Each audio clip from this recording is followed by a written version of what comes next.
I've been a park ranger at Joshua Tree National Park for 11 years. I know every trail, every landmark, every quirk of the desert landscape. At least, I thought I did. Last September, I was assigned to patrol the less visited northern section of the park. It was a Tuesday, temperatures still hovering around 95 degrees even as the afternoon waned. The summer crowds had thinned out, and I expected a quiet shift checking trail markers and looking for stranded hikers. Around 4:30 p.m., I parked my Jeep at a small turnout and decided to hike a short maintenance trail that follows along Echo Canyon. This particular area is off-limits to the public, partly because of the fragile ecosystem, but mostly because the terrain is treacherous. The canyon walls rise about 60 feet high in places, with narrow passages that can become deadly traps during the rare flash floods. I'd been walking for maybe 20 minutes when I heard voices. This immediately put me on alert. No one should have been in this section. I paused, trying to pinpoint the direction. The voices seemed to be coming from around the next bend in the canyon, perhaps 100 yards ahead.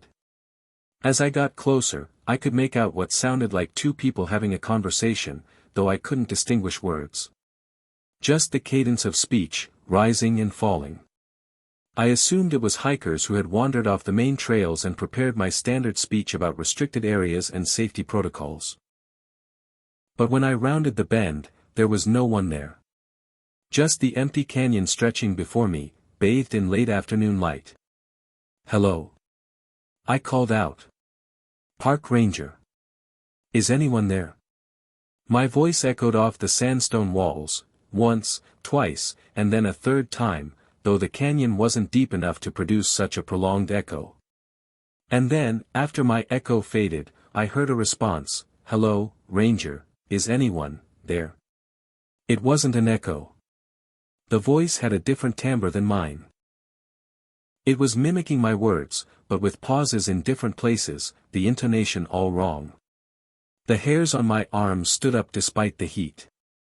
"This area is restricted," I called out again, trying to sound authoritative despite my unease.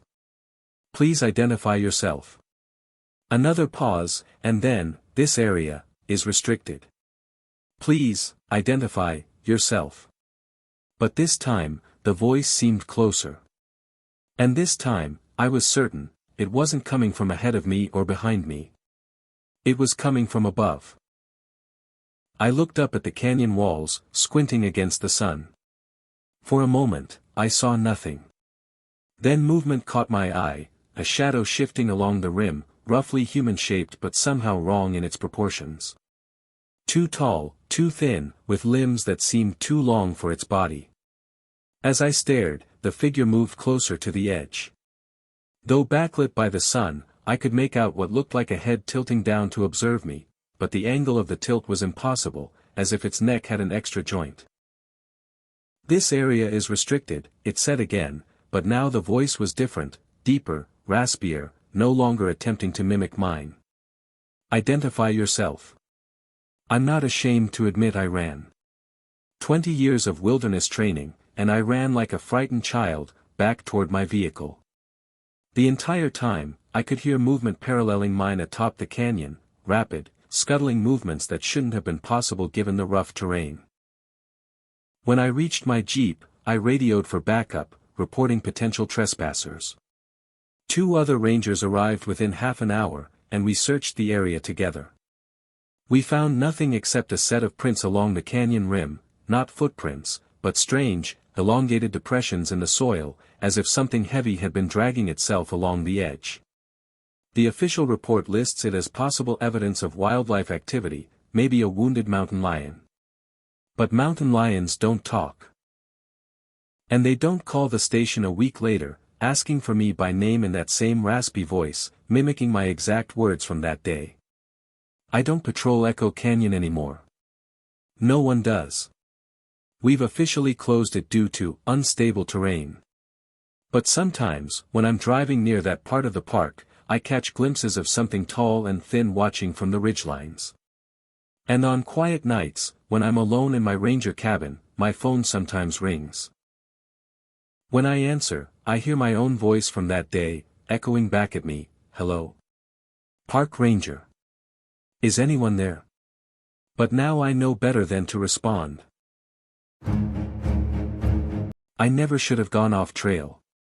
That's the first rule of desert hiking, stay on marked paths. But I was working on my graduate thesis in anthropology, focusing on previously undocumented petroglyph sites in the Sonoran Desert.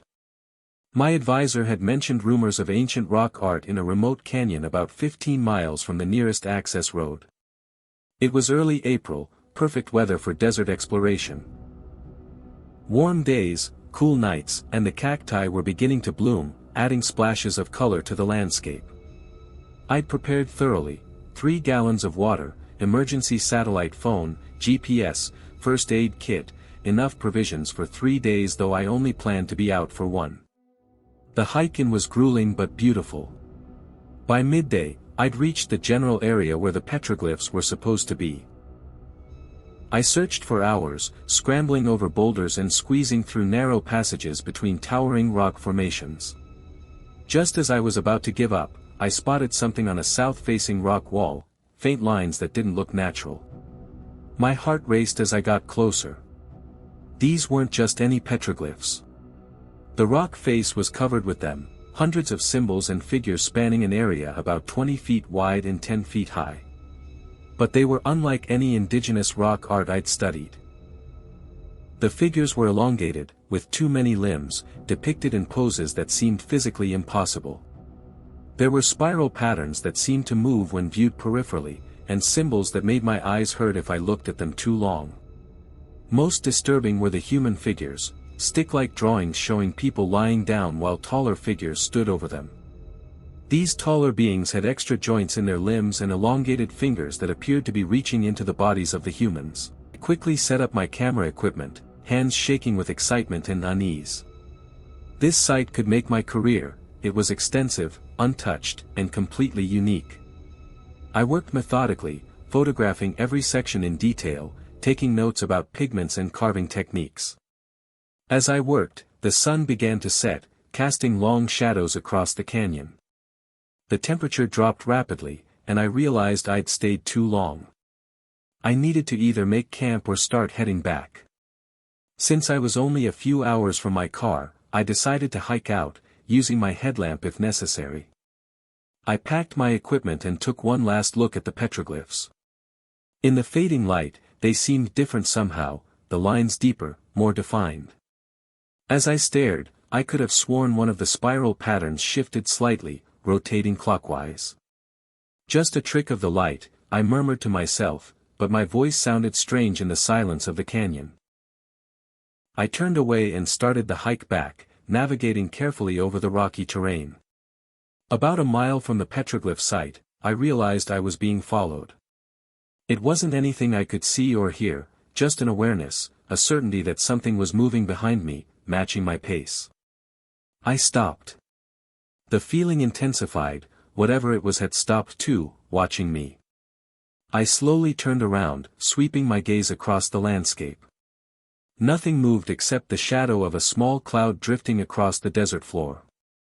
"Hello?" I called out, feeling foolish. "Is someone there?" My voice echoed briefly, then faded. The silence that followed was absolute, no wind, no distant animal sounds, not even the buzz of insects. It was as if the desert itself was holding its breath. Then I saw it, a tall, thin shadow standing atop a boulder about 50 yards back. It hadn't been there seconds before. The proportions were wrong, too tall, limbs too long. It reminded me unnervingly of the figures in the petroglyphs.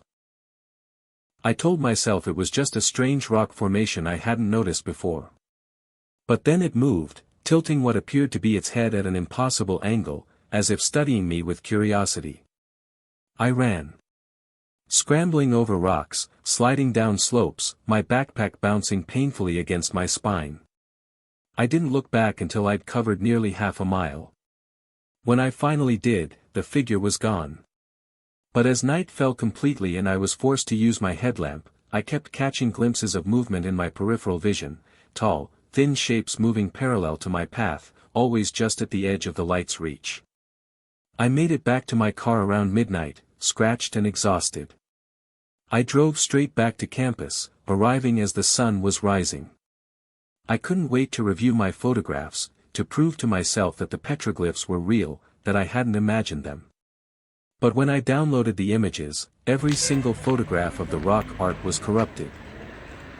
Just digital static and strange, swirling patterns that made me dizzy when I tried to focus on them. Photography has been my passion since college, but it wasn't until my mid-30s that I decided to pursue it professionally. I specialize in landscape photography, particularly remote locations that haven't been captured by thousands of Instagram influencers. That's what brought me to the Bonneville Salt Flats in western Utah last October. I'd been planning the trip for months, researching the best locations, waiting for ideal weather conditions. I wanted to capture the Salt Flats at night, under a new moon, when light pollution would be minimal and the stars would be at their most brilliant. I arrived late afternoon and spent several hours scouting locations, marking GPS coordinates of compositions I liked. The Salt Flats are surreal, a vast white expanse stretching to the horizon, cracked in fascinating geometric patterns. As the sun began to set, the entire landscape was bathed in gold, then deep red, before darkness crept across the white plain. By 9 p.m., I was set up at my chosen location, about 3 miles from the nearest access road. My camera was mounted on a tripod, programmed to take a series of long exposures for a time-lapse of the stars rotating overhead. I had a small tent set up nearby, though I planned to stay awake through most of the night to monitor my equipment. The silence was absolute. Not the relative quiet of a forest or a suburb at night, but complete absence of sound. No wind, no distant traffic, no animals. Just the occasional click of my camera shutter. Around midnight, I noticed something odd. At the very edge of my vision, far out on the Salt Flats, I could see what looked like small, faint lights moving slowly across the surface. At first, I thought they might be distant cars, but they weren't following the road. They seemed to be moving randomly, occasionally stopping, then continuing in different directions. I counted 7 distinct lights. Through my telephoto lens, they appeared to be lanterns or flashlights, but I couldn't make out who was carrying them. They were too far away, maybe a mile or more across the flat. I wasn't particularly alarmed. Other photographers or tourists might be doing night photography like me. Still, it was unusual to see so many people out on the Salt Flats at midnight. Over the next hour, I noticed that the lights seemed to be moving in my direction, gradually getting closer. I still couldn't see who was holding them, just the bobbing movement of the lights themselves. Something about their approach made me uneasy. The pattern seemed almost coordinated, as if they were spreading out in a semicircle around my position. By 1 a.m., they were close enough that I should have been able to see the people carrying them, but I couldn't. Just the lights themselves, hovering about 3 feet above the salt surface, moving with purpose. I called out, "Hello there, fellow photographers." My voice sounded flat and dead in the dry air, not carrying as far as it should have. The lights stopped immediately. All 7 of them, freezing in place at exactly the same moment. Then, after a few seconds of stillness, they began moving again, but now they were coming directly toward me, their pace quicker, more determined. I grabbed my flashlight and shone it toward the closest approaching light. The beam illuminated nothing, just the white salt surface. There was no one holding the light. It was just, floating. I told myself it had to be an optical illusion. Maybe they were people wearing white, blending in with the salt. Maybe my eyes were playing tricks after hours in the darkness. But as the nearest light came within 50 yards, my flashlight beam finally caught something solid, and I immediately wished it hadn't. The light wasn't being held by anything with a body. Instead, it seemed to be clutched in long, skeletal fingers that extended from what looked like a sleeve of ragged dark material.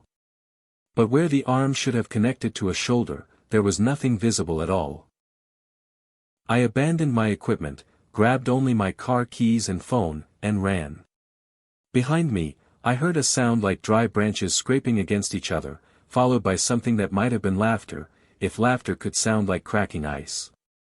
I made it back to my car and drove away, watching in my rearview mirror as the 7 lights clustered around my abandoned tent and camera equipment. They remained there, not following, simply watching my taillights disappear. When I returned the next morning with 2 rangers from the Bureau of Land Management, my equipment was gone. Not just stolen, there was no trace it had ever been there. No impressions in the salt where my tripod had stood, no outlines where my tent had been pitched. The rangers were skeptical of my story, suggesting I'd become disoriented in the dark and couldn't relocate my setup. But I know exactly where I'd been. The GPS coordinates were still in my phone. As we were about to leave, one of the rangers pointed out something strange, a set of markings in the salt crust. 7 circles, each about 2 feet in diameter, arranged in the exact same semicircle formation I'd seen the lights in the night before. Inside each circle was a perfect impression of what looked like elongated finger marks. Probably just mineral formations, the ranger said, but he took photos and collected samples. I never got my equipment back, but about a week later, strange images began uploading to my cloud storage account, photos taken by my camera after I fled. Most were too dark to make out anything clearly, but in a few, 7 tall, thin figures are barely visible, standing in a circle. They appear to be wearing dark, ragged robes, with impossibly long limbs extending from the sleeves. In the final image, all 7 are looking directly at the camera. Where their faces should be, there's nothing but darkness. Except for small points of light where eyes would normally be. I've stopped doing night photography. But sometimes, when I'm driving at night and pass through particularly empty stretches of road, I catch glimpses of distant lights in my rearview mirror. Always 7. Always moving together. And they seem to be getting closer. If you've experienced anything unusual during your desert travels, share your story in the comments below. And if you enjoyed these tales, be sure to subscribe and hit the notification bell for our next episode.